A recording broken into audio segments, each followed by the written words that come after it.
弟兄姊妹早晨。上個禮拜呢，記唔記得上個禮拜講咩？OK，嗱，如果冇聽過上個禮拜嗰啲呢，你可以而家好犀利啊！而家大家有Facebook， 原來可以入到 YouTube 度聽翻嘅嚇。咁我今日講嘅同上個禮拜係有關嘅，所以都希望你翻去自己聽翻啦。上個禮拜講活祭，咁如果冇即係都要重溫一下啦嚇。活祭嘅重點係要燒嘅，燒完呢就冇噶啦。基督徒一經擺上呢，就應該冇咗自己嘅，咁就係活祭。保羅好明白呢個屬靈道理，所以保羅響加拉太書會同我哋講：不再是我，乃是基督在我裏面活着。啱啱？冇咗我嘅，因為真正嘅基督徒係冇咗我哋嘅自我嘅。喂，太有自我嘅人呢，簡單講，連你要同另一個人一齊生活都有好大問題嘅喎。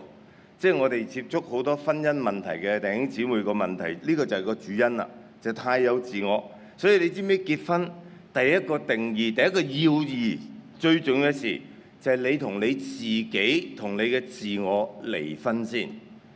你唔同你自己離婚，而你同另外一個人一齊生活呢，其實係好容易就會出問題嘅。所以真嘅，即係先冇咗你嘅自己，然後先同另外一齊生活，咁就好好多。活祭就係自己已經燒咗啦，成為灰啦，冇晒嘢啦。今日基督徒嘅問題就係我哋嘅自我唔肯死，死唔去，死唔斷氣。你嘅自我呢，仍然響度，仍然好活躍。主耶穌永遠唔可以喺你嘅生命中點樣掌權多啲。求主憐憫我哋。我今日同大家思想嘅係第二節經文，所以唔該出第二節經文得噶啦。不要效法這個世界，只要心意更新而變化，叫你們察驗何為神的善良、純全、可喜悅的旨意。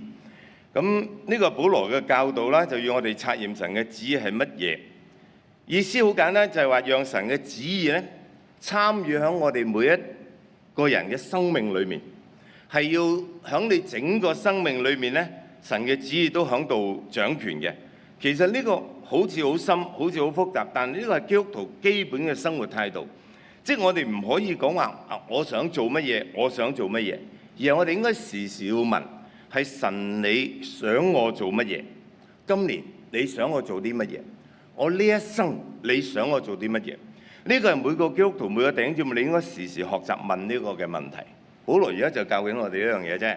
嗱，今日講到好簡單，三個大點，咁就跟翻第二節經文嘅，唔好效法呢個世界。第一點，第二點，心意更新而變化。第三點，察驗乜嘢係神嘅旨意嚇。不要效法這個世界。第一點，嗱，呢個係察驗到神嘅心意嘅一個先決條件嚟嘅。如果你係一個成日都喺度效法緊呢個世界嘅基督徒呢，神嘅心意係同你冇關嘅，你永遠唔會真正明白到神嘅心意，因為你俾呢個世界包圍住你。活祭嘅生命一定唔同呢個世界嘅生命嘅，啱啱？活祭啊嘛，所以世界亦都冇乜嘢可以俾我哋效法啦。我哋要效法嘅係效法我哋主耶穌基督嘅生命。基督徒要有啲嘢係同呢個世界好唔同，然後你先至吸引到人嚟歸向主嘅，你先睇到。點解呢個信仰咁寶貴？可惜而家就係我哋好多弟兄姊妹好多基督徒，我哋同外邊嘅人係冇乜大分別。人哋都唔覺得點解我要嚟信耶穌？點解你個基督教係咁寶貴？香港咧有一間教會，我時時都有提下嘅。我同呢間教會有啲熟，所以我了解你多啲。佢唔係完全嘅教會，佢有好多問題嘅都。不過佢咧係20零年嘅教會啦，建咗堂之後20年。但係好快增長到6000幾人，就係響樂富嗰間永光堂啊。佢增長嘅原因係咩呢？我幾有興趣研究佢哋。其中嘅一個原因呢，就係佢哋幾有自己一套嘅價值文化喎。嗱，我要講唔係佢全部啱晒嘅，有啲嘢你可能可以挑戰佢嘅，可以即係 challenge 下佢嘅嚇。即係佢唔啱晒，不過欣賞佢就肯建立自己一套嘅價值文化。佢就係話咧，教會即係呢個就係。教會能夠按住聖經嘅真理，俾佢嘅全體嘅會眾啊，係有一套道德價值或者一套跟隨嘅標準，而難得嘅係佢啲會眾咧肯願意接受喎。香港冇乜邊間教會夠膽俾會眾有要求㗎啦，即係驚你走啊嘛，驚你走晒係嘛，所以唔敢要求咩㗎嚇，你肯翻嚟真係已經好好。永光堂唔係，佢哋好重視聖潔嘅生命。佢哋原來喺受浸前咧，已經要所有嗰啲準備受浸或者要入會嘅弟兄姊妹咧，你一定要有11奉獻嘅。喂，今日香港好多教會嘅信徒，你係冇做11奉獻，佢係冇做11奉獻嘅。好多咧就係話等我洗咗禮先做奉獻啦，有啲係等我洗咗禮先戒煙啦，先戒賭啦。喂，洗咗禮先係基督徒嘅咩？我哋嘅觀念係咪要搞清楚啦？嗬，你未洗禮都係基督徒。咁有啲聖經要求你做嘅就應該做晒㗎啦嚇，咁佢又啱我，所以佢如果你冇做，咁佢咪唔俾你洗禮字咯咁。咁當然我都知聖經冇話過要做足乜嘢先洗得禮，不過呢個係佢哋喺人哋入會嘅時候一個要求。佢仲要啲會眾咧好穩定出席崇拜，你如果唔穩定出席崇拜又唔可以入會嘅，唔止穩定，仲要準時。你哋知唔知啊？佢哋一到夠鐘就閂門㗎啦，即係好似我哋咁閂門。不過我哋閂完可以有個人喺旁邊入嚟啊嘛，佢哋冇啊，閂門就冇。下個禮拜請早 ，OK， 真㗎。哇！你係咁 harsh 啊，咁咩啊？咁啲老人家好慘喎嚇，即係趕住嚟咁啊跌親點？有人咁諗，但係咧咁巧，我教會咧有個弟兄，佢個媽媽就係返永光。有一次我探訪佢就，係啊，我教會一夠鐘就閂門㗎啦，所以我哋要早搭一班車，我由沙田添嘛。我早搭一班車翻去㗎，唔係就入唔到㗎啦咁樣。喂，人哋連啲老人家長輩都識得呢個應該要遵從嘅規矩，咁咪自己調節咯，咁咪做到咯。喂，呢個觀念好重要㗎，好多基督徒弟兄姊妹，你翻工遲唔遲到？你翻工唔遲到㗎喎，即係你驚老闆激多過驚上帝㗎喎。你崇拜又可以遲到，翻工你又唔遲到，咁你咪睇咩態度啊？係嘛？即係唔係幾啱喎咁樣嚇？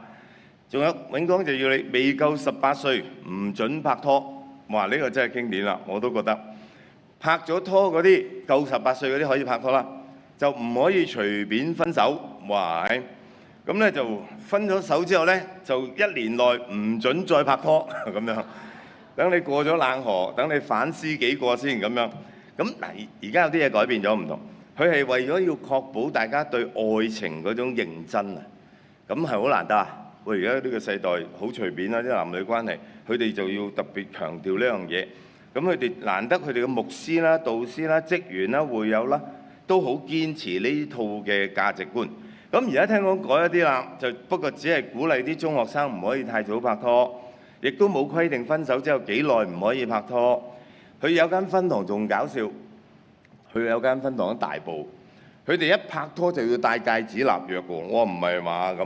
不過佢同我解釋咗，佢哋嗰種立約咧唔係訂婚，唔係結婚，隻戒指都代表對大家嘅一種承諾，就要你貞潔地拍拖，明啦嘛？哇，咁好好嘅提醒喎，即係而家係太多年輕人，甚至基督徒係好隨便，即係我哋敢唔敢咁樣要求教會啲弟兄姊妹啊？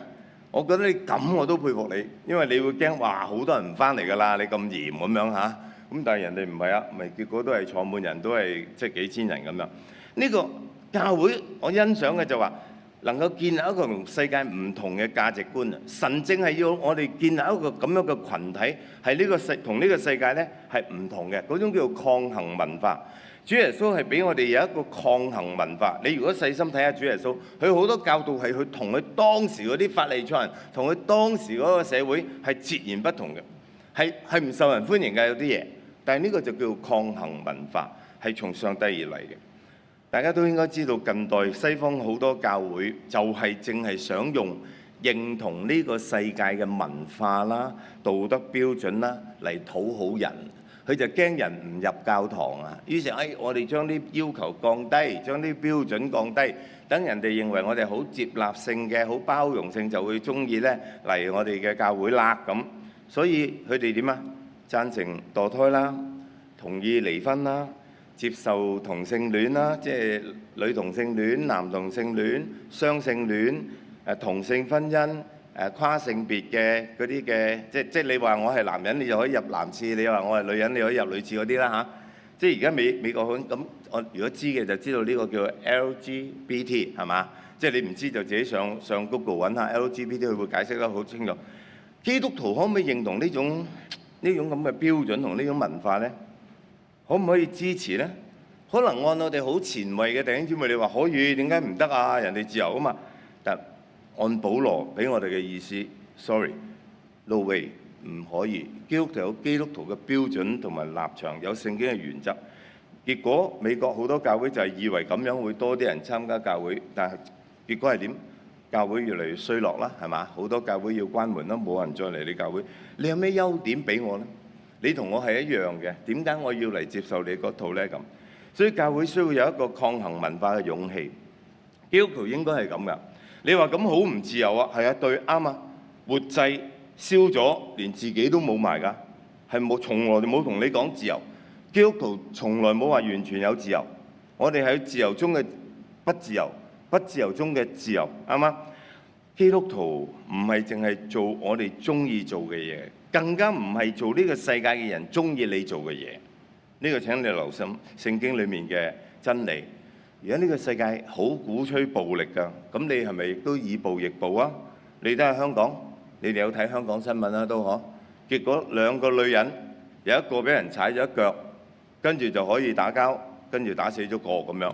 呢個咪係即係夠暴力、夠力量啦嚇，夠暴力啦咁。你睇下個結果係點？我哋嘅世界係流行競爭嘅，流行爭。但我哋基督徒，我哋肯唔肯讓呢？人哋要爭，我哋要讓。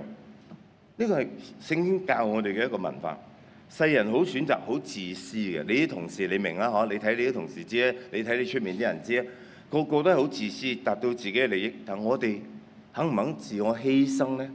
主耶穌話：施比受更為有福。我哋講嘅係同人唔同嘅，我哋唔係要攞人多啲，我哋係施予噶嘛，啱嗎？所以有幾多信耶穌嘅人，有好似我哋以前嗰位謝婉文醫生，即係我哋嘅姊妹，肯犧牲自己嘅生命入到去最危險嘅病房裏面，然後就真係犧牲咗。但係到今日，我哋好多人仍然尊敬佢。但係有幾多基督徒肯咁樣自我犧牲？外面啲人為咗個仔入名校會報假地址，為咗入啲好啲嘅公立醫院又報假地址。咁我哋又咪學世人咁樣用謊話，用呢啲嘢嚟解決到我哋問題，得到我哋滿足到我哋需要呢？世界上嘅人好接受同居，好接受婚前性行為，未結婚可以一齊去旅行。我哋會唔會用一個唔同嘅道德觀、價值觀嚟教導我哋嘅兒女呢？教導我哋啲年輕嘅弟兄姊妹呢？我哋自己，我講唔晒咁多嘅，大家今日知道，我哋應該有個好唔同世界嘅文化。你自己反思，我哋而家受緊外邊嘅思想，點樣洗緊你嘅腦？點樣改變緊你？原來你裏面嘅嗰個觀念、嗰個文化係同世人一樣嘅。咁求主聖靈感動我哋自己反思，然後有改變。希望你由今日開始，你分辨到乜嘢係呢個世界嘅文化，你唔會再效法。第二個大點，心意更新而變化。嗱，活祭嘅生命呢，唔係死氣沉沉嘅，而係有活力嘅。咁保羅就講我哋要心意更新而變化。可能我哋會話：喂，世界係比教會前衛同埋先進噶嘛？我同意啊，世界係即係快過我哋嘅，前衛過我哋嘅。咁我哋唔效法個世界，咁會否代表住我哋係古板、係落後嘅呢？咁唔會，因為保羅講多句啊嘛。保羅要我哋心意更新變化，咁就唔會落後啦。咁樣嚇，咁而且即係好前衛、好先進，又唔等於啱嘅，嗬。咁所以我哋只要心意更新而變化，就唔會落後。嗱，變化嚇，保羅教我哋變化。今日好多教會嘅領袖都好化，見到教會好多嘢係嘛，就變成好化，真係好化。不過你記住，保羅係叫你變化，唔係叫你好化，又唔係唔化。OK，又唔係睇到化。琴日呢，我有啲弟兄會知啊，琴日就係我洗禮50週年紀念啊，犀利啊！我都侍奉咗主50週年啦，50年啦咁，即係響群體教會嘅群體幾十年呢。你如果再唔睇化呢，你真係好唔化，啱嘛？但係化得嚟呢，係要心意更新變化。如果只係好消極地，我哋冇晒 mood 啦，對教會冇晒盼望啦，我哋冇晒嗰種初心啦，咁我哋真係中晒魔鬼嘅詭計。所以讓我做個榜樣啦！我一教會嘅衰嘢，我應該知得最多嘅，我都未化晒，我都仍然覺得教會有盼望嘅咁樣。嗱，更新簡單嚟講咧，就係要進步，唔好停滯，要歷久常新，要與時並進。嗱，弟兄姊妹要知道，我哋嘅靈性，無論你喺教會幾多年都好，其實我哋嘅靈性都真係仍然好膚淺，包括我自己。對聖經啦，對屬靈嘅知識啦，或者對世界嘅知識啦，對教會嘅認識啦，我哋都仍然係好膚淺。Sometimes naive，OK？阿江主席講嚇，我哋要走嘅路咧尚遠嚇，即係唔好停滯不前，一定要要求自己咧有進步、有活力，有一個宏觀啲嘅眼光。可惜咧，就好多基督徒真係已經唔再係活祭啦，而係咧自己變成咗一條老油條嚇。我成日講冇晒火氣，死氣沉沉，就冇啲活力，冇晒新意，因循守舊咁樣嚇。活祭係需要冇殘疾嘅。咁我承認有啲弟兄姊妹喺教會裏面，可能多年嚟已經搞到自己遍體鱗傷啦，經歷太多啦。不過願主更新我哋啦。即係有啲嘢，就算遍體鱗傷，都係要即係再爭戰嘅。你睇下世界盃，邊個球員你驗下佢成身傷晒㗎？人哋都係嚟打波㗎，你明唔明啊？有目標，有理想，成身傷晒都仲可以爭戰，好冇？所以希望站翻起嚟。面對千變萬化嘅世代呢，我哋真係要心意更新。教會係特別需要更新嘅，心態又要更新。因為神帶領嘅模式係好奇妙嘅，神係冇一個好既定嘅方式帶領我哋嘅人生路，帶領我哋教會嘅路。教會運作嘅模式亦都好多方面，冇一個固定一成不變嘅準則。每一樣教會嘅模式都可以係好嘅，當然亦都可以有唔好。所以各人要有一個開放嘅心靈，啱唔啱？喺主嘅面前詢問，唔好墨守成規。你知唔知最令教會唔能夠進步嘅説話係乜嘢？説話即係一兩句嘅啫，即係可能你時時都聽到嘅。我哋不嬲都係咁做㗎啦，咁樣係嘛？我哋從來都唔會咁做嘅噃，咁樣你明啊？即係兩句夠㗎啦。我哋不嬲都咁做，即係如果你講嗰啲嘢，你提出嘅嘢唔係我哋不嬲咁做嘅，就唔掂嘅，咁樣明啦嘛？嗱，領袖要留心聽啦。即係如果你成日都中意講呢兩句，唔該你戒咗佢啦。否則你係令到教會再冇進步嗰一位嚟嘅嚇。真嘅讓我哋從歷史中學習。今日我嚟到先知，原來大家喺度嘅，即係成浸嘅弟兄姊妹。即係呢個我真係唔係為對住你哋講，我本來寫好咗講章。即係以教會音樂為例嚇，嗱失禮嚇，即係講錯咗真係唔好，你一陣要私下講俾我聽。你知唔知30幾年前嘅香港，我諗係30幾年啦，開始咪有嗰啲流行嘅音樂啦，即係短詩敬拜咁。咁我哋都係啲傳統教會出身，我哋係唱傳統嘅歌，我好欣賞傳統嘅歌。不過我有時唱下聽嗰啲短歌，又覺得幾好聽喎，又覺得都幾 high 喎，即係有陣時可以敬拜嘅時候幾投入。咁所以我嘅接納性係好高嘅，咁啊兩種我都中意。嗰陣時又要拗，係咪淨係彈個鋼琴咧咁樣？咁跟住嗰扎嘢唔可以擺喺度噶嘛，以前即係吉他啊、鼓啊嗰啲唔擺得喺度噶嘛，啱唔啱啊？嗰啲係唔屬靈嘅樂器嚟噶嘛嚇，淨係鋼琴啊、管風琴梗係最屬靈啦嚇，成浸嗬個管風琴幾正咁樣。咁我梗係同意啦，即係神用嘅嗰啲都係。喂，仲有咧就敬拜時候即係舉手嚇，即係嗰陣時我哋有少少真係受靈恩派影響嘅。咁啊，靈恩派又會跳下舞啊，又會舉下手啊，摁身摁勢啊咁樣嚇。咁啊，啲傳統教會就好詐忌啦。即係隔離嗰個弟兄姊妹喺度舉手咧，佢就話好影響，好令佢分心去舉手咁樣。咁啊，好多咁嘅拗撬。我嗰陣時咧就，你知我好串㗎啦咁啊。咁啊，我哋不如教會裏面整兩個區啊，一個叫舉手區，一個叫非舉手區咁樣，即係好似非吸煙區咁。咁你唔中意舉手去嗰度，舉手就嚟呢邊咁，咁咪大家唔好影響咯咁樣。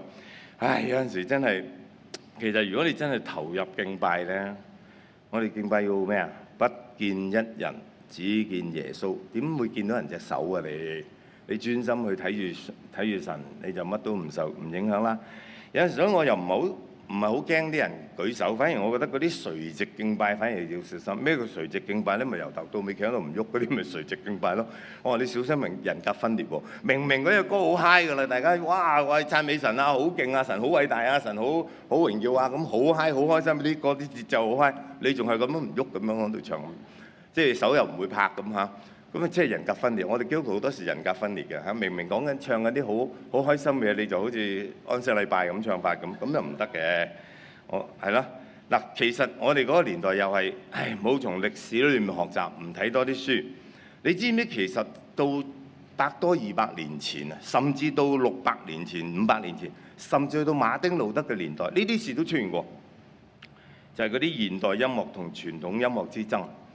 原來咧，甚至美國嘅教會，我哋偉大嘅美南浸信會，你知我哋係美南浸信會㗎嚇，即係我哋係唔係美北㗎嘛，所以係美南浸信會。原來有段時間係美國嘅浸信會就喺度拗啦，應該唱歌定唔唱歌喎？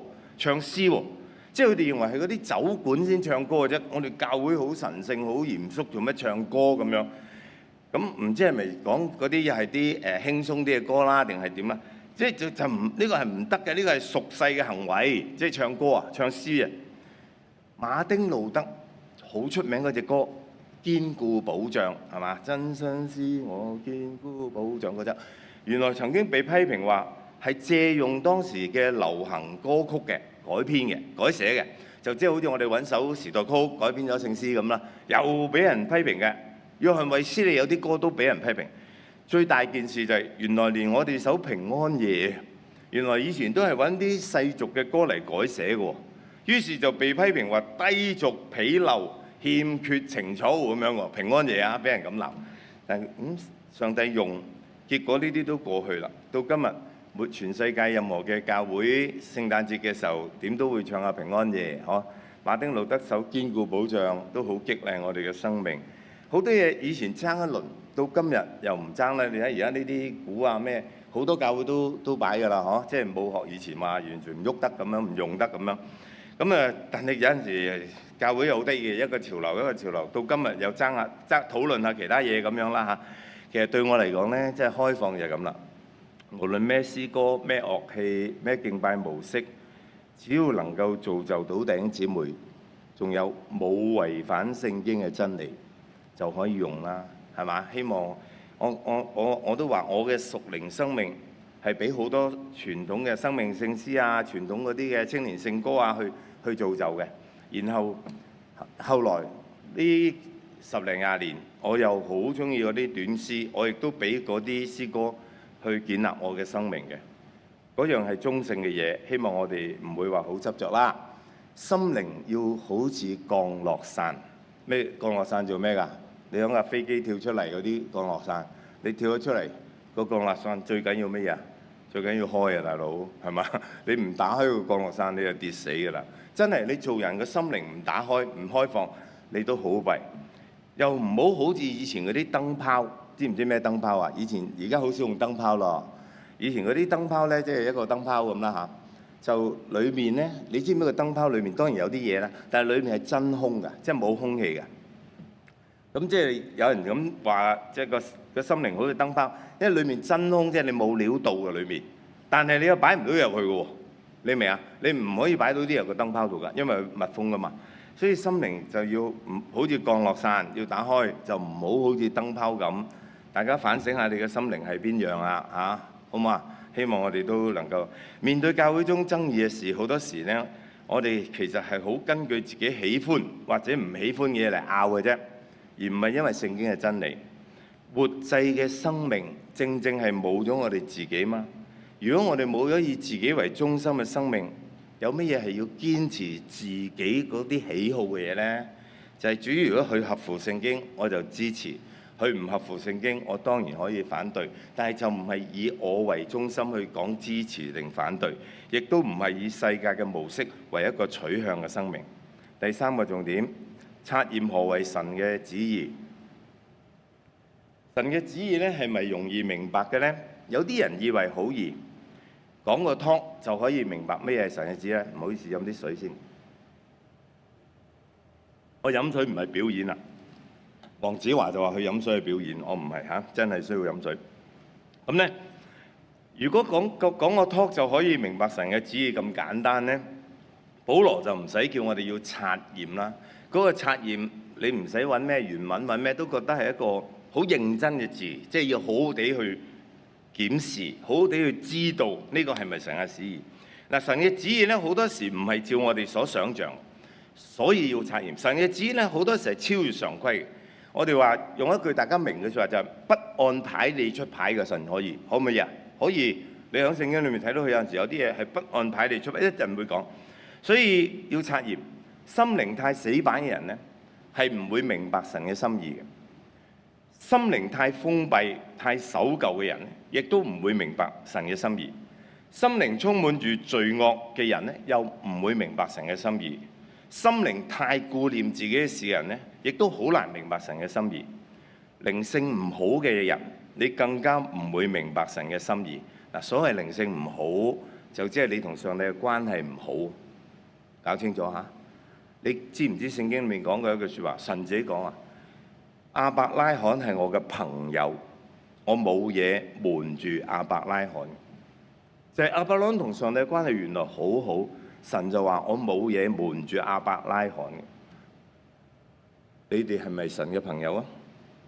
都幾驚佢噶朋友，唔好啦，乜都俾佢知，乜都俾佢跟住咁樣唔得嗬。如果你神都唔係你嘅朋友，其實唔好意思，你好，我唔覺得你好容易能夠明白到神嘅心意。嗱，神喜悅我哋去察驗佢嘅心意，我哋一齊去試想第一點。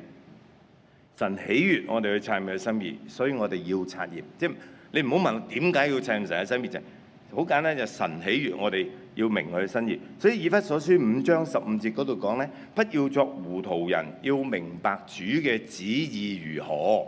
嗱，我會今日講咗一啲聖經嘅，不過我唔會叫你揭，你自己得閒翻去睇。不要作糊塗人，要明白主嘅旨意。所以如果你唔知道神嘅心意係乜嘢，咁即係你承認咗自己一個糊塗人嚟嘅。因為聖經話明，如果你唔好做一個糊塗人，你要明白神嘅心意。嗱，有好多事我哋以為唔使察驗神嘅心意，一定冇問題，一定 OK 嘅咁，其實又唔一定喎。例如乜嘢咧？侍奉使唔使察驗神嘅心意啊？奉獻使唔使察驗神嘅心意啊？即係係啊，大家一齊要奉獻嘅時候，咁你好似唔使，係好似呢啲唔使，照計冇錯，不過都唔一定，睇你熟唔熟聖經啦。你記唔記得舊約聖經裏面有兩個人，一個就叫該隱，一個就叫亞伯，佢哋都向上帝獻祭，係嘛？該隱咧就獻咗啲地上嘅出產，亞伯就獻咗羊羔嘅脂油，羊啊或者牛嘅脂油。咁你就知道創世記4章4節，聖經好清楚講，耶和華神看中了亞伯和他的禮物，就唔看中該隱嘅。即係我講過下呢段經文嘅，好似我諗嘅意思就該隱係有少少求其嘅，所以隨手佢係種地嘅，因為佢隨手都執到啲即係嗰啲種嗰啲嘢，就當祭物獻俾上帝。而亞伯係細心諗過，我應該獻啲乜嘢俾神呢？於是佢就竟然識得獻嗰啲動物嘅脂油啊等等，係咪？喂，你唔好忘記，後來到利未記，神好詳細指示佢哋點樣獻嗰啲祭。即隔咗好耐，神就向人指示，但係好耐之前，亞伯已經明啦，亞伯已經識啦。呢個就慧根咯，即係明啊，好有慧根，於是獻上好合神心意嘅嘢。所以希伯來書11章4節話：因着信，亞伯比該隱獻上更美的祭品給神。藉着這信心，他被神稱許為義人。這是神照着他的禮物所作的見證。他雖然死了，卻藉着信仍然說話。所以原來獻祭好似係一件好神一定欣賞嘅事啦，都未必。好多人就係獻錯祭，即係容許我講句唔係幾啱，可能唔係幾啱嘅時候，我懷疑有部分嘅牧師、傳道、宣教士睇錯咗神嘅心意，而走咗去讀神學嘅。OK， 結果一生，我唔知你附近有冇見過啲咁嘅牧師啊嚇？結果一生侍奉得都唔係好暢快，但係其實唔止自己，啲傳道人同牧師同教會係彼此也在捱啊！唔知你見過未？未見過，一陣人同我傾下啦嚇。神願意去管理我哋、引導我哋，你生命中好多嘅事，你都可以求問神，要唔要移民啦？要唔要喺呢度定居啦？要唔要轉工啦？要揀咩學校啦。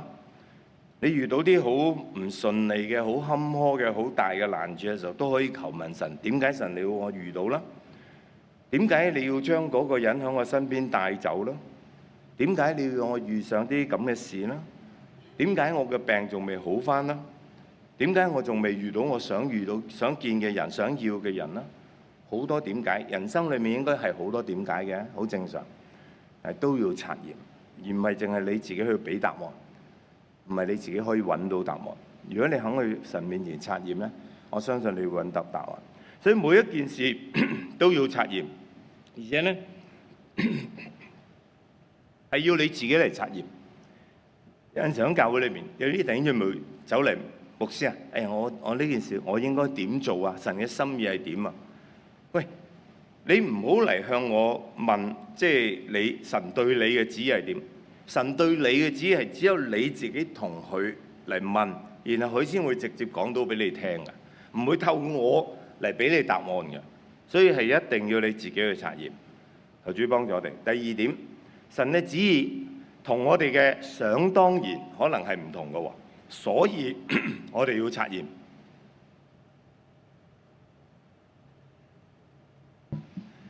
以弗所書1章11節嗰度話上帝係乜嘢上帝？係隨己意行作萬事嘅上帝。神係隨己意行作萬事嘅，記得咯，呢句經文都應該熟。舊約聖經呢，以賽亞書55章8節，好熟嘅經文啦。耶和華說：我的意念非同你們的意念，我的道路非同你們的道路啊嘛，係嘛？咁啊，跟住天點樣高過地咁樣。我嘅道路高過你道路，我嘅意念高過你意念。喂，我哋做咗基督徒好多年，我哋真係好多嘅嘢會以為一定係咁樣嘅。耶穌基督一定會幫助嗰啲哀傷嘅人、有需要嘅人，係嘛？而且咧一定唔會延遲嘅。咁舊約聖經都提到神嘅幫助係及時㗎。我上2個禮拜講詩篇嗰堂道，我都話係即係神係我哋隨時嘅幫助，啱啊！所以我哋有病祈禱咧，神一定醫治嘅。我哋嘅屋企人親人有病，神一定保守嘅。我份工神一定照住嘅。我嘅兒女一定入到名校嘅。只要有弟兄姊妹話我祈禱，只要我迫切祈禱，係咪咁簡單呢？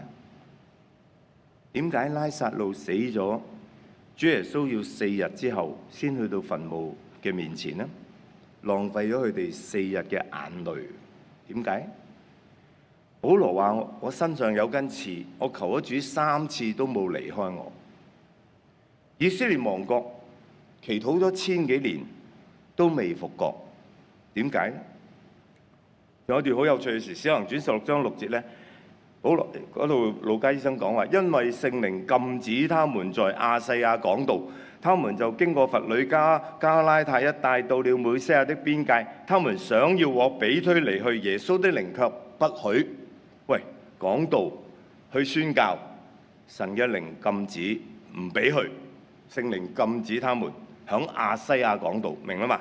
喂，咁得意，講到啲咁屬靈嘅事啊，去宣教去傳福音，神嘅靈唔俾，呢個咪神嘅旨意同我哋嘅諗法唔同咯，同唔同意？彌賽亞嘅降生嘅模式其實係一個好例子嘅，時間關係，我盡快講啦。嗱，法利賽人就係唔會去察驗神嘅心意嘅，佢哋只係以為彌賽亞嚟咧，一定係以一個好打得嘅、好強勁嘅君王咁嘅角色嚟，然後嚟救佢哋啊嘛。殊不知，上帝係以一個無佳形美容嘅主耶穌降生嚟拯救萬民。呢個絕對唔係以色列人啦、法利賽人所諗嘅，佢哋淨係諗自己嗰套啊嘛。結果就擺唔到落主耶穌身上，結果佢哋唔接受耶穌，佢哋逼迫主耶穌，啱啱？正係佢哋冇察驗上帝嘅心意。小心我哋今日生活好多時，我哋都容易步法利賽人嘅後塵。我哋都好多嘢係想當然地咁解決、假設，我哋以為神會咁做，唔一定。第3個小點，神嘅旨意唔係幸福嘅同義詞，或者係你以為幸福嘅同義詞。如果我遵行神嘅心意，我一定幸福㗎啦。我哋嗰啲嘢咧，一定係蒙神保守㗎啦咁。正路都係嘅，正路係嘅。祈禱病一定會好㗎啦，咁我仲話講咗唔一定啦。保羅我哋好多解經嘅人都認為佢嗰根刺咧，可能係指佢有某種病嘅，咁佢就祈咗3次，神都唔移開佢嗰根刺，即係話3次都未好啦咁樣啦。咁你都試過啦，有啲病祈好耐都未一定好翻㗎，係嘛？愛主生個仔一定好嘅，聰明活潑可愛咁樣係嘛？將來一定成龍啊嘛？又唔一定。我識我嘅傳道人同工，佢哋懷孕生嗰個 B B 係個 B B 係有唐氏綜合症嘅。你記唔記得我成日講嗰個阿力澳洲阿力嘅父母係好好嘅基督徒，結果生咗阿力喎，生出嚟冇手冇腳嘅喎。哇！愛主生個仔一定好。亞伯遵行神嘅心意啊，嗰個人冇遵行神嘅心意，亞伯揣摩到神嘅心意，結果點啊？俾人殺咗，咁容易？即係唔一定學我哋咁諗。不過神嘅心意係一定會帶嚟一個更大嘅祝福，唔係你諗嘅幸福，但係可以帶嚟一個更大嘅祝福。所以神冇按以色列人佢哋求就響耶穌基督嘅時代就復國，冇，要等咗1000幾年先帶嚟復國。亞力嘅父母我諗佢生咗亞力之後嗰一刻，佢一定唔會理解到好多年後佢嘅仔可以咁勁，可以周遊列國，去到世界唔同嘅地方，甚至去到共產主義嘅地方，都可以去傳講上帝嘅信息。今日成為好多人嘅鼓勵。亞力能夠做到，我再講一次，比好多大佈道家，比好多好出名我哋嗰啲嘅基督教嘅牧師能夠做到嘅嘢係更多更多。佢父母點會估到啊？啱唔啱？可能嗰陣時會覺得好唔幸福㗎，上帝好虧待佢。保羅嘅詞叫佢更加明白主耶穌一啲更深嘅恩典。主耶穌嘅恩典唔係淨係搞掂我哋條刺咁簡單。唐崇榮牧師好中意講，我哋有陣時將主耶穌好似係勁過粒必理痛嘅啫，即係我傷風感冒病我就即係求主醫好。喂，你唔求，你去買粒必理痛一樣好得翻嘅。你將主耶穌等隔咗必理痛嘅啫喎，唔係好威嘅啫喎嚇，記住。亞伯3000年後成為咗信心偉人之首，所以同我哋諗法完全唔同嘅。所以你以為你失戀係唔好嘅事咩？未必。葛培理師母話：好彩上帝唔聽我嘅祈禱嘅咋。如果上帝聽我祈禱，我應該嫁咗嘅就唔係葛培理嘅啦。咁樣嚇，都唔知搞一個邊個渣男都未定咁樣嚇。所以未必唔係好事。你以為你失業係神唔看顧你咩？未必。你以為金融海嘯令你損失到好多錢係唔好咩？又未必。你以為你而家嘅工作或者你嘅生意出咗好嚴重問題，等於就係悲劇咩？亦都未必。等於神唔祝福你咧，都唔一定。可能佢要你經歷喺靈裏面一個更大嘅祝福、更大嘅試煉。一切都冇定案，願我哋肯喺神面前去察驗佢自己嘅心意。我哋一齊禱告。主人聽咗可以了解，可以明白。